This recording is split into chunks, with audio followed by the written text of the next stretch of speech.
এখন যদি বলতে যাই তাহলে ডক্টর ইউনূসও চুরি করছে। ডক্টর ইউনূসের একটা ভাই, ভাতিজা, এরা বিভিন্নভাবে বিভিন্ন ধরনের সুযোগ সুবিধা নিচ্ছে।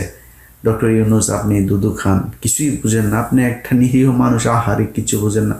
এগুলো আমরা চিনি। এগুলোই সাদা চামড়ার যেগুলো আছে চোর, সাদা চামড়ার চোরেরা সারা দুনিয়ায় মানুষের সব ধন সম্পদ লুণ্ঠন করে এখন তারা আমাদের নীতি শিখায়, আমাদের ম্যানার্স শিখায় তারা।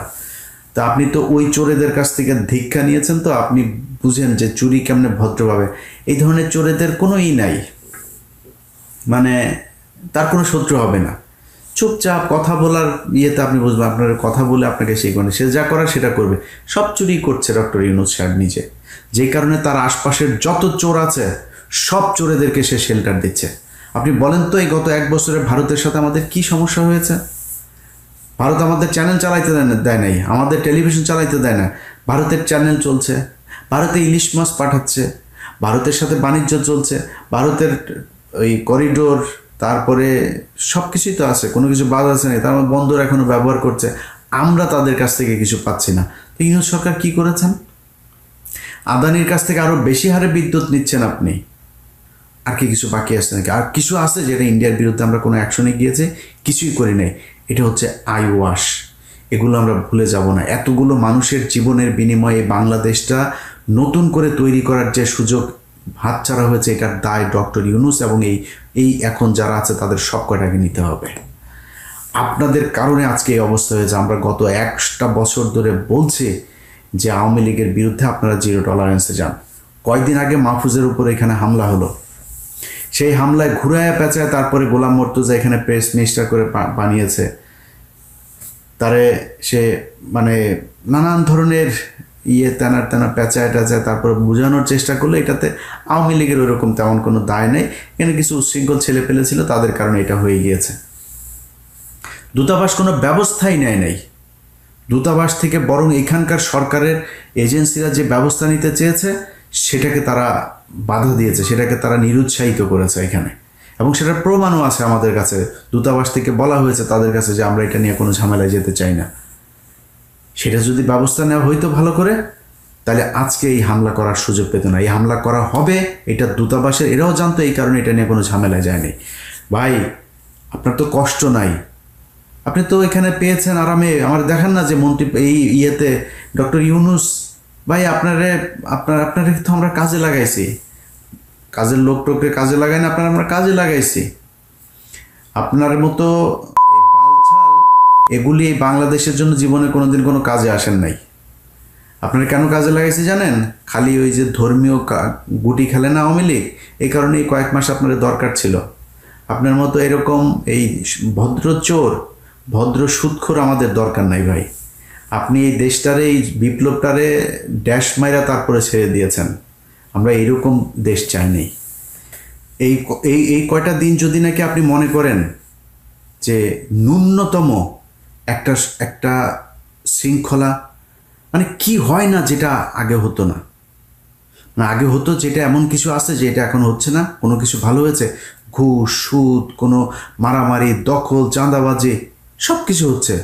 আপনার মতো এরকম ভালো এক বালের রাষ্ট্রনায়ক দিয়ে আমার লাভটা কি? আপনি কি বাল ফলাইছেন? আপনি গত এগুলোর ব্যবস্থা আপনার চোখের সামনে চুরি করে আপনি কিছুই বোঝেন না। সব বুড়া মুড়া এগুলি খাটাসগুলি ধরছেন, জীবনে কোনোদিন নামও জানি না। এই দেশের এই 15 বছর তার অবদান কি? আপনি সরানো না তাদেরকে। আপনি এই জন্য এসছেন এখানে।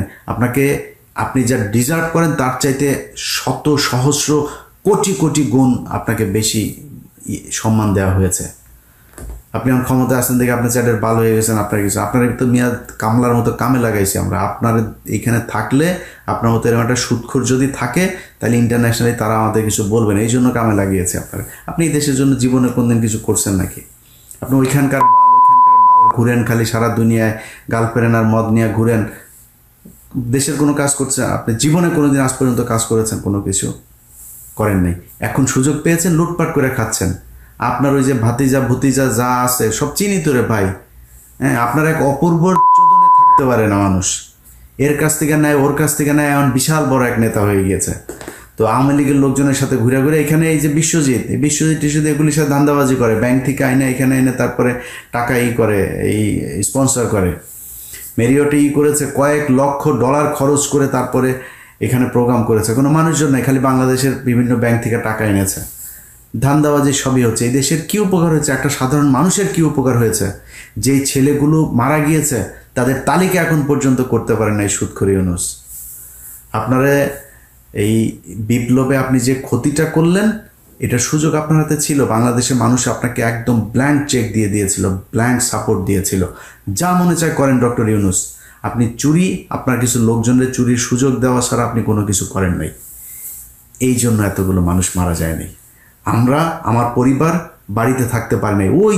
ওই জেলার পুলিশ সুপার অমুক বাহিনী হাজিরা দিতে দিতে শেষ, কেউ চাকরিও করতে পারে নাই। খোঁজ নিয়েছেন আমার পরিবারের লোকজনের সরকারি চাকরি গিয়েছে, সে চাকরি ফেরত পেয়েছে কিনা খোঁজ নিয়েছেন? এখন পর্যন্ত জেনেছেন? মামলা পর্যন্ত সরান নাই।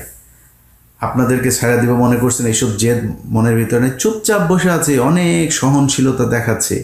কারণ অনেকগুলো সমস্যা, হাসিনা না থাকাতে অনেকগুলো সমস্যা মাথা থেকে সরে গিয়েছে, যে কারণে হজম করছে খুব ঠান্ডাভাবে। এটা খুব বেশি দিন হজম করব না। এখন তো তাও আসেন ক্ষমতায়, তারপরে একটু কম বলি, ক্ষমতাটা যাইতে দেন, কুষ্টি উদ্ধার করে ছেড়ে দেব আপনাদের। আপনারা কি মনে করেছেন তোরা যারা চুরি করছিস সেখানে বসে তোদের দেশ ঠিক করে দেওয়া যাইতে হবে? এই 3 মাস যা সময় আছে না, এই 3 মাসের মধ্যে আওয়ামী লীগের সব কিছু একদম জিরো টলারেন্সে গিয়ে এদের সব কটারে ধরবি, এদের বিরুদ্ধে ব্যবস্থা নিবি। এখানে যারা করে এদের চেহারা দেখা যায় না। আমার সম্পত্তি ক্রয় করতে যায় নাই, কনক সারোয়ারের বন্ডে ধরে নিয়ে যায় নাই, পিনাকির বাড়ি ভাঙচুর করে নাই, ওই বিএনপির লন্ডনের মালেকের বাড়ি ভাঙচুর করে নাই, বাদল মির্জার বাড়ি ভাঙচুর করে নাই, এগুলো করে নাই তারা। তোরা কি করছিস এখানে? ওরা যে চেহারা দেখায় যা মনে চায় তাই করে। কি করছিস? খালি টাকা পাইলেই চলে। টাকা পাইলে তোর মারও লাগাইতে দিবি, তোদের মাদেরকেও লাগাইতে দিবি, শুয়োরের বাচ্চারা। তোরা টাকা পাইছিস আর কিচ্ছু মনে নাই তোদের। কে আওয়ামী লীগ করে, কে কি করে, দেশে কি হয়েছিল কিচ্ছু মনে নাই। ইভেন এই পোলাপানগুলা, আরে ভাই এই দেশের সমস্যাটা কি ছিল জানেন না? এই দেশের সমস্যা ছিল বিডিআর হত্যাকাণ্ড। ভুলে গেলেন? মনে নেই এদের কথা? আমি খুব ক্ষুদ্র মানুষ, বিডিআরের পরিবারে যা জিজ্ঞেস কর গে, যারা জেলখানায় আছে ওদের জিজ্ঞেস কর, আইনজীবীরা জিজ্ঞেস কর, যারা এই গেল 3 দিন আগে যারা 15 দিন মুক্তি পেয়েছে, জিজ্ঞেস কর তোদের কোন বাপের অবদান ছিল এখানে। টাকা দিচ্ছিস আমারে? ওই ফেনীতে নুসরাত হত্যাকাণ্ড নিয়ে এই বনজ 16টা লোকের ফাঁসায় দিয়ে গেছে, একদম নিরীহ মানুষ 16টা। এখন পর্যন্ত কন্ডেম সেলে গায়ে লাগে না। 1 বছর 1.5 বছর হইতে গেল গায়ে লাগে না, লোকগুলির কথা মনে হয় না। কারা কারা কষ্টে ছিল খোঁজ নিয়েছিস কোনোদিন? আমি যা সেই লোকের আইনে টাকা দিয়েছি, ওই সেই ফরিদপুরে মনে আছে পঞ্চপট্টিতে যে মানুষগুলোর যে মারলো, 2টা ছেলেরে পিটায় মেরে ফেললো মন্দিরের পাশে, গেছিস? ওই যে একটা মহিলারে ভোট দিতে যায় না এদিকে, তারে যে 4 বাচ্চার জননীটারে যে সুবর্ণচরে ধর্ষণ করলো, গেছিস? তাদের খোঁজ নিয়েছিস? তোদের তো উচিত ছিল এগুলি করা। আবরারের বাসায় আবরারের বাপ মারে দেখতে গেছিস? আবরারের পরিবারের জন্য কিছু করছিস? আমি গরিব মানুষ, আমি তারপরে আমার সামর্থ্যের মধ্যে যতটুকু সম্ভব ততটুকু করেছি। যে কটার নাম বললাম সবগুলো পরিবারের কাছে গিয়ে জিজ্ঞেস কর গিয়ে। তোরা সেটা ভুলে গিয়েছিস, মনেই রাখিস নাই। তোদের হাতে সুযোগ, এখনো সুযোগ আছে। এই হাসনাত সার্জিস এরাও যদি চায় না, এখন পর্যন্ত বিডিআরের এটা নিয়ে কোনো কথা বলেছেন? আপনারা একজনকে পাঠিয়ে দিয়েছেন, একজনকে কেন? ওইটা আপনার কাছে মেন মনে হয় না?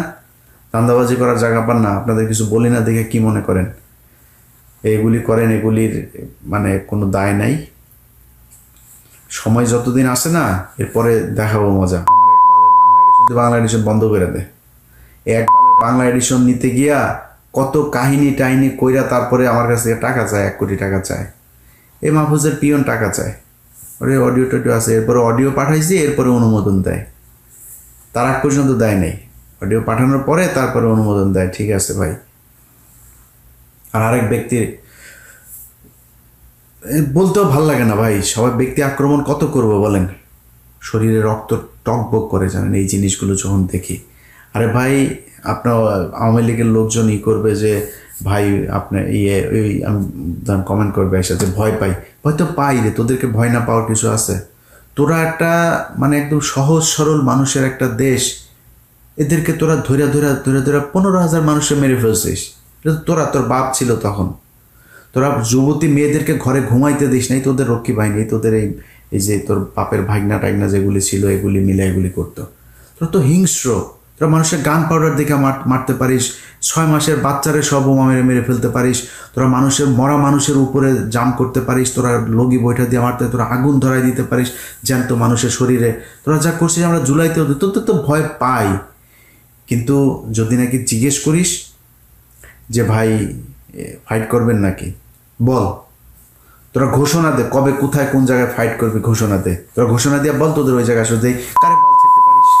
এই যে আজকে 2 জনের পাইছিলি, কি বালটা ছিঁড়ছিস? ডিম মারিস কেন? ডিম মারিস কেন? ডিম কেন মারো? বোতল কেন মারো? আর কিছু করতে পারো নাই? হাতের কাছে পাইলা, এরা তো তোমাদের 32 নম্বর দুছে দিয়ে এসেছে, দেয় নাই? এরা আমরাই তো মারা ফেলে কেন? মারা ফেললি না কেন? মেরে ফেলতি, খালি ডিম মারিস কেন? মানে ডিম ওইটা বাই ল, ওইটা অ্যালাউড, এই জন্য তুই এইটুক করতে পারছিস। যাতে মাতাল তালে ঠিক, আর কিছু করিস নাই, পারবিও না। তোর বাপের বাড়ি ভেঙে দিছি না, কিছু করতে পারছিস?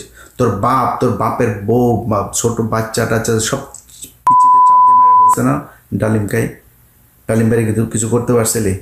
জিজ্ঞেস, তোর লাশ আনতে যাস নাই। এটাই তোরা যখন সুযোগ পাবি তখন তোরা অনেক হিংস্র হইতে পারিস, সেটা আমরা জানি। সেই জন্যই তোদের ওই সুযোগ বন্ধ করার জন্য আমরা এই কথাগুলি বলি, বুঝিস নাই? তোরা এখানে নাচানাচি করিস না। তোরা নাচানাচি কটুক করতে পারিস, এটা আমরা খুব ভালো করে জানি। একলা তোকে 30টারে দুচে দিয়ে এসেছিলাম না, মনে নেই? বাল ফেলাইতে পারছিস? তোরা কটুক বাল ফেলাইতে পারবি, এটা আমরা জানি। এখন তো আরও পারবে না, এখন তো কিছু হইলেই ধরে, আজকেও ধরছে কয়টাকে।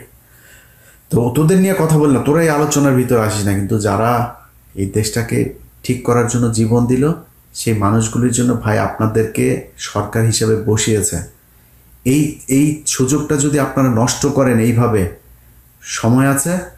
এই যে যারা এখানে করেছিল সব কটার বাড়িতে পুলিশ পাঠান, বাড়িতে কে আছে এগুলো মামলায় আসামি করেন, বিভিন্ন মামলায় আসামি করে ওগুলো ধরে নেন।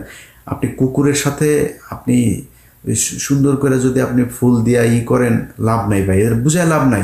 কুকুরের মুগুর দেওয়া লাগবে।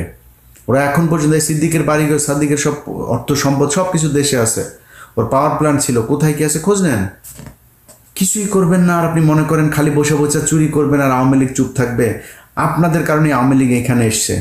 ওরা আসলো কিভাবে?